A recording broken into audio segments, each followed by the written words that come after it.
बात बेबात पे अपनी ही बात कहता है, मेरे अंदर मेरा छोटा सा शहर रहता है। यादों के एडिट बॉक्स में क्या क्या चलता है देखो तो। दोस्तों 92.7 बिग एफएम पे यह है यादों का edit box with Nilesh Mishra, जिस पे हर रोज मैं आपको सुनाता हूँ याद शहर नाम के एक काल्पनिक इमेजिनरी शहर की एक कहानी। आज की कहानी का नाम है बदतमीज लड़का। मॉनसून से मेरा दोस्ती और दुश्मनी का रिश्ता है। साल भर इसका इंतजार करती हूँ और जब आता है तो आए दिन इससे झगड़ बैठती हूँ। मॉनसून याद शहर में रहने वाला मेरा बॉयफ्रेंड है। इसके आगे मुझे किसी बॉयफ्रेंड की जरूरत नहीं। आजकल सही चल रहा है मेरा उसका सिलसिला। आसमान की ओर देखते हुए उसका इंतजार करती रहती हूँ। वो मुझे हल्के से कभी छू जाता है तो मुस्कुरा देती हूँ, और अगर बिना बात किए खिड़की से बाहर से ही गुजरने की कोशिश करता है तो हाथ बाहर निकाल के मुट्ठियां बंद करके उसे जोर से एक चुटकी काट लेती हूँ। उस दिन मैं काफी खुंदक में थी। 2 दिन से मानसून की एक बूंद नहीं गिरी थी। होगा कहीं फ्लर्ट कर रहा होगा कमबख्त किसी और शहर से। और इसी खुंदक वाली कंडीशन में घर से निकली मैं स्कूल के लिए। अरे पढ़ती नहीं हूँ भाई, पढ़ाती हूँ। डांस टीचर हूँ। प्राइमरी स्कूल के बच्चों को डांस सिखाती हूँ। मजे की नौकरी है। डांस के पीछे तो मैं बचपन से पागल हूँ। डांस का डांस करने को मिल जाता है और तनख्वाह की तनख्वाह। उस दिन खुंदक में इसलिए थी क्योंकि इंटर कॉलेज डांस कंपटीशन होने जा रहा था और उस दिन स्कूल के बच्चों को प्रैक्टिस शुरू करवानी थी। और मेरी चाहे जितनी और बुराइयां हों, माँ की चप्पल चुरा के पहन लेती हूँ, गला खराब होता है तब भी पापा के मना करने के बावजूद अचार खा लेती हूँ, मंदिर के प्रसाद से 2-3 लड्डू एवं ही खा जाती हूँ। तो मेरी जितनी बुराइयां हूं, पर मैं बेहद पंक्चुअल हूं और बेहद जिम्मेदार। और उस दिन प्रेस वाले ने मेरा लाल सलवार सूट आधे घंटे देर से भेजा था। कहता था साइकिल में पंक्चर हो गया था। मन कर रहा था उसका ही पंक्चर कर दूं, गधा कहीं का। 3 साल के मेरे लंबे टीचिंग करियर में आज पहली बार मुझे देर होने वाली थी। और अभी प्रॉब्लम खत्म थोड़ी हुई थी। बस स्टॉप की ओर चल के जा ही रही थी कि क्या देखती हूँ कि बस स्टॉप से एक लड़का मुझे देखे जा रहा है। देख क्या रहा था? घूर रहा था एकदम टकटकी लगा के। मन किया वहीं से चप्पल उठा के मार दूं। देखो तो बस स्टॉप के एकदम पास पहुंच गई थी मैं, फिर भी देखे जा रहा था। बदतमीज लड़का। मॉनसून चाहे जितना लेट लतीफ हो, लेकिन बॉयफ्रेंड बड़ा दिलदार टाइप का है। 2 दिन से मुंह नहीं आया था मुंह उठा के, लेकिन जैसे देखा कि कोई और लड़का उसकी छुई मुई गर्लफ्रेंड को घूर रहा है, फौरन पहुंच गया। मैं बड़े प्रेम से अपने प्रेमी को बरसते देख ही रही थी कि आंख के कोने से कोई नजर अपनी ओर देखती महसूस की। आप तो जानते हैं कि हम लड़कियों को 6 सेंस होता है। मैंने गुस्से में नजर उठा के देखा तो मेरा ब्लड प्रेशर 1 सेकंड में 4-5 हजार तक शूट कर गया। मेरे बगल में वही बदतमीज लड़का खड़ा था। मन किया ये डार्क ग्लासेस निकाल के ना मिटने वाले मार्कर पेन से इसकी पलकों पे उल्लू लिख दूं। हिम्मत तो देखो लड़की की। मुझे तो लगता था कि सरकार को इस देश में एक लफंगा टैक्स लगा देना चाहिए। कोई भी लफंगा लड़कियों को छेड़ता पकड़ा जाए तो 100 रुपये का फाइन। नहीं, मजाक नहीं कर रहे हैं हम। हंसने की जरूरत नहीं है। लड़कियों को सीरियसली लेना आप लोग स्टार्ट कर लीजिए। अगर आप याद शहर के सारे लफंगों को ले लीजिए, इसके फाइन से हमें लगता है कि यहाँ के सारे गरीब आदमी साल भर खाना खा लेंगे। हम मीनवाइल इस लफंगे पे खींचे बैठे थे। हमने कहा जी एनी प्रॉब्लम? हड़बड़ा गया। देख के कहता है जी, लेकिन मैंने तो कुछ कहा ही नहीं। देख रहे हैं कैसे सिट्टी पिट्टी गुम हो गई थी। बारिश अब थोड़ा तेज हो गई थी। हमारा बॉयफ्रेंड मॉनसून हमारी मदद के लिए चूंकि आ ही गया था, तो हम भी रानी लक्ष्मीबाई बन के घोड़े पे सवार हो गए थे। हमने कहा आई नो कुछ नहीं कहा आपने, और ये सिचुएशन ऐसे ही बनी रहे तो अच्छा है। चुप हो गया। हम दोनों सड़क की ओर देख के बस का वेट करने लगे। गाड़ियां गुजरती रही, लेकिन काफी ढीठ था कमबख्त। 1 मिनट बाद पलट के कहता है परफ्यूम अच्छा है, लेकिन जैस्मिन ट्राई करिएगा। उसकी महक आपकी आवाज के लिए ही बनी है।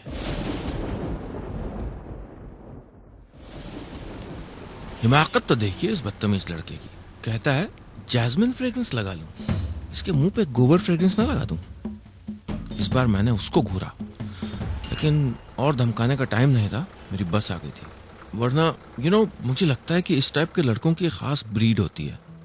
कमरे के अंदर भी नक्शेबाजी में डार्क ग्लासेस पहनेंगे, खुद के बारे में थर्ड पर्सन में बात करेंगे। अगर नाम होगा नरेश तो कहेंगे, अरे नरेश ने एक बार कह दिया तो वो पत्थर की लकीर हो गई। शाम को घर आई बिलबिलाती हुई। छोटी बहन प्रज्ञा को दिन भर की बातें बताई, बदतमीज लड़के के बारे में भी बताया। बहन ने पूरी बात सुनी, बोली, शायद तुझे वो पहली नजर में अच्छा लग गया है। मैंने उसे कुशन इतनी जोर से मारा, मैंने कहा, प्रज्ञा बकवास मत कर। अब से जब बस स्टॉप पहुंचूं तो कलमुहा वहीं खड़ा मिले। उसे देख के बड़बड़ाना आदत सी बन गई थी। एक दिन फोन पे था, बातें करते करते भी मेरी ओर देख रहा था। मुझे बड़ी तेज गुस्सा आ गया। मैंने कहा, मुझे क्यों देख रहे हैं आप? दबी आवाज में बोला, जी जैसा मैंने अर्ज किया था, जैस्मिन फ्रेग्रेंस ट्राई करिएगा, आपकी आवाज के लिए बनी है। मन किया डार्क ग्लासेस नोच के अगली बस के नीचे डाल दूं, सारा फैशन निकल जाए, या अपने बॉयफ्रेंड मॉनसून से कह दूं इसको कहीं भाग के ले जाए। बदतमीज लड़का। अरे गुड लुकिंग है तो क्या हर लड़की को अपनी रियासत समझ लेगा? इससे पहले मैं उसे मन में और गालियां देती, वो बोला, माफ करिएगा, आपको नाराज करने का मेरा इरादा नहीं था। असल में मैंने पहले ही दिन आपको फोन पे कहते सुना था कि आप डांस टीचर हैं। मैं सालसा सिखाता हूं, इसलिए आप अपनी सी लगी। अरे कमबख्त, तुझे किसने बता दिया ये रामबाण, ये ट्रम्प कार्ड मुझे इंप्रेस करने का? सालसा तो मेरी जान है। जरूर फ्रॉड बना कर रहा था। मैंने बातों बातों में सालसा के कुछ मूव्स के बारे में सवाल पूछे। और बाय गॉड, ये तो मेरा भी उस्ताद था। दिन गुजरते गए, बस स्टॉप कभी आबाद रहता, कभी वीरान। कभी वो मुझसे काम की बात करता, कभी फजूल की। कभी नाराज होती थी, कभी थोड़ा सा मुस्कुरा देती थी। और एक दिन मैंने खुद को एक ग्रोसरी स्टोर में कहते हुए सुना, भैया वो जैस्मिन फ्रेग्रेंस होगा क्या? मुझे एक बुरी आदत पड़ गई थी, एक बदतमीज लड़के से रोज बात करने की आदत। मेरे रूटीन का हिस्सा बन गया था वो। हम दोनों अपनी अपनी बस का इंतजार करते करते दुनिया भर की बातें करते रहते थे। ज्यादातर बातें डांस की होती थी। वो और मैं दोनों अपने स्टूडेंट्स के बारे में बड़े गर्व से बताते थे। मेरे क्लास की 7 साल की शिखा, जो कहती थी वो सपने में भी डांस देखती थी, या उसका बेस्ट फ्रेंड विशाल, जो सिर्फ शिखा को साथ लेके डांस करने की जिद करता था। वो बड़े लोगों को सिखाता था, यंग एग्जीक्यूटिव्स, बोर्ड हाउसवाइव्स, एक दूसरे के साथ को एक नया रंग देने चले शादीशुदा कपल्स। वो किस्से भी मजेदार होते थे। मैं पहली बार उसे हंसते सुनने लगी थी। उसे ये भी बता दिया था मैंने कि उसे बदतमीज लड़का कह के बुलाती थी, और हंस के ये भी पूछने लगी थी कि तुम मुझे घूरते क्यों थे? वो कहता, हर खूबसूरत लड़की को ये खुशफहमी होती है कि सब उसे ही घूर रहे हैं। फिर पूछता, तो आप गुस्से में क्या क्या सोचती थी मेरे बारे में? मैं कहती, जिन बातों से अब कुछ फर्क नहीं पड़ना है, वो बातें करने से क्या फायदा। मेरा बॉयफ्रेंड मॉनसून शायद थोड़ा थोड़ा जलने लगा था। उस हफ्ते 2 बार मुझे भिगा चुका था, जबकि उसकी मेरी अंडरस्टैंडिंग थी, बरसना तुम्हारी मर्जी से, भीगना मेरी मर्जी से। ये मर्द ना सब के सब एक जैसे ही होते हैं। मॉनसून ये नहीं जानता था कि ये बदतमीज लड़का मेरा बॉयफ्रेंड नहीं था, बस दोस्त था, एक फेलो ट्रैवलर जो सफर पे नहीं, मंजिल पे नहीं, सिर्फ सफर की शुरुआत पे मिलता था। घर पे मेरी बहन प्रज्ञा रोज मेरी खिंचाई करती रहती। मैं उसे समझाते समझाते हार गई थी कि इस लड़के की और मेरी जिंदगियां अलग थी। मैं उसके बारे में कुछ नहीं जानती थी, ना वो मेरे बारे में। ये एक ऐसा रिश्ता था जो बस स्टॉप पे शुरू होके बस स्टॉप पे खत्म हो जाता था। लेकिन एक दिन उसने इस कहानी में बस स्टॉप के आगे भी एक पड़ाव लाने की बात करी। उसने पूछा कि मैं क्या उसके डांसिंग स्कूल आऊंगी? एक डांस इवनिंग है, क्या मैं उसकी डांसिंग पार्टनर बनूंगी? मैंने हाँ कर दिया। अगली सुबह मैं फिर बस स्टॉप पे पहुंची, लेकिन आज वो नहीं आया था, और उसके बाद मुझे वो कभी उस बस स्टॉप पे नहीं मिला। घर वहीं था, बस स्टॉप वहीं था, लेकिन न जाने क्यों अचानक घर से बस स्टॉप तक का रास्ता इतना लंबा बन गया था।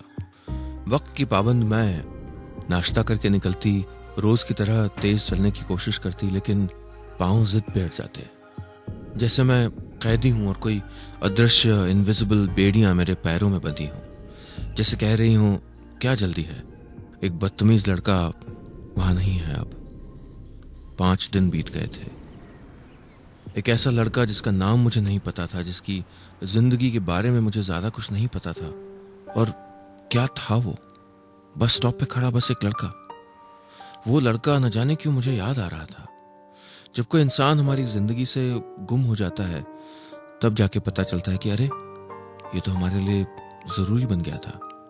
जैसे बिस्तर के बगल में रखा एक स्टूल जिसे हम चाहे कभी देखते भी ना हो, लेकिन जब एक दिन चाय का कप उस पर रखने चले और वो ना हो तो मन कहता है कि अरे ये कहाँ गया, ये तो बड़ा जरूरी था। ये बदतमीज लड़का मेरे लिए वही स्टूल बन गया था जिसपे बस स्टैंड पे खड़े होके रोज कुछ देर के लिए मैं अपने मन का कप टिका देती थी। मॉनसून की बारिशें भी 2-3 दिन से दगा दे रही थीं। शायद मेरे बॉयफ्रेंड मॉनसून और इस बदतमीज लड़के ने साथ मिलकर मुझे सताने की कोई जुगत भिड़ाई थी। मैं सोच रही थी कि ये मन जो इतना अनमना है, क्या इसे ना मिलने का गम है या ना जानने का कि वो कहाँ गुम हो गया। शायद तकलीफ इसलिए ज्यादा थी कि इस नाते के खत्म होने में एक अधूरापन था, एक अलविदा हम दोनों के बीच उधार थी। एक दिन बस स्टॉप पे और कोई नहीं था। मॉनसून के बादल आसमान में घुमड़ रहे थे, जैसे मेरा बॉयफ्रेंड मॉनसून मुझे फोन करके बता रहा हो कि परेशान मत हो, मुझे पता है तुम्हारा मन भारी है, मैं जल्दी पहुंच जाऊंगा। कुछ ठंड सी हो गई थी। मैंने चाय वाले खुमचे से एक कुल्हड़ चाय ली। न जाने क्या सोच के उन अंकल जी से जो 50 साल से यहाँ रोज बैठते थे मैंने पूछा, काका एक लड़का आता था यहाँ, वो लंबा चौड़ा, अक्सर इस जगह खड़ा होता था। काका ने कहा, बिटिया तुम्हें पता नहीं 5 दिन पहले उसका एक्सीडेंट हो गया था। चाय वाले काका बोले वो अपनी बस की ओर जा रहा था कि अचानक एक कार वाला कहीं से आ गया और वो लड़का दूर जाके गिरा था। सिविल अस्पताल ले गए थे, सुना है बच गया, पर टांग टूट गई थी। भगवान की कृपा है जान बच गई। मैं भाग के सिविल अस्पताल पहुंची। कितनी पागल थी मैं। हजारों लोगों के अस्पताल में एक ऐसे आदमी के बारे में मालूम करना चाह रही थी जिसका मुझे नाम तक नहीं मालूम था। इमरजेंसी वार्ड में गई। इत्तेफाक से मुझे वहां अपना एक क्लासमेट मिल गया। रजिस्टर निकाला गया। बड़ी मुश्किल से पता मालूम चला। 25 से 30 साल के बस एक ही आदमी को फ्रैक्चर के साथ लाए थे उस दिन। उस पते पे पहुंची। कोई माता जी अंदर से आई, बोली वो तो पार्क में है। मैं पार्क पहुंच गई। सामने बेंच पे एक बदतमीज लड़का बैठा था, बाएं पैर पे फ्रैक्चर, हाथ में एक किताब। मैं पास पहुंची। मैंने कहा हेलो। उसने किताब से सर उठा के सामने देखा, कुछ सेकंड सोच के बोला, हाँ मैंने कहा था ना जैस्मिन ट्राई करिएगा, उसकी महक आपकी आवाज के लिए ही बनी है। मैं मुस्कुराई। वो ठीक था और शुक्र है अभी भी उतना ही बदतमीज था। मैंने बड़े अधिकार से कहा, आज डांस इवनिंग है। उस दिन आपने अगर देख के सड़क पार की होती तो आज हम सालसा कर रहे होते। यहाँ पार्क में आपकी टूटी टांग के साथ नहीं होते। उसने किताब किनारे रखी, बोला मैं आर्मी में था। 10 साल पहले नॉर्थ ईस्ट में एक ब्लास्ट हुआ था। आंखें चली गई थी, लेकिन असल में ये कार वाला अंधा था। मैंने देखा उसके बगल में ब्रेल की एक किताब रखी थी। वो बोला, आर्मी छोड़ने के बाद मैंने अपने बचपन का शौक सालसा फिर ढूंढ निकाला। आई एम सॉरी, मुझे आपको पहले बता देना चाहिए था। अगर आप मुझसे रिश्ता तोड़ देना चाहें तो मैं समझ जाऊंगा। कई लोग कर चुके हैं ऐसा। It's all right, I will understand. मैंने एक कदम पीछे लिया। कहा, जिन बातों से कुछ फर्क नहीं पड़ना है वो बातें करने से क्या फायदा। चलो डांस इवनिंग के लिए देर हो रही है। सालसा करवाया नहीं, दिखा तो देना। हल्की हल्की बारिश शुरू हो गई थी।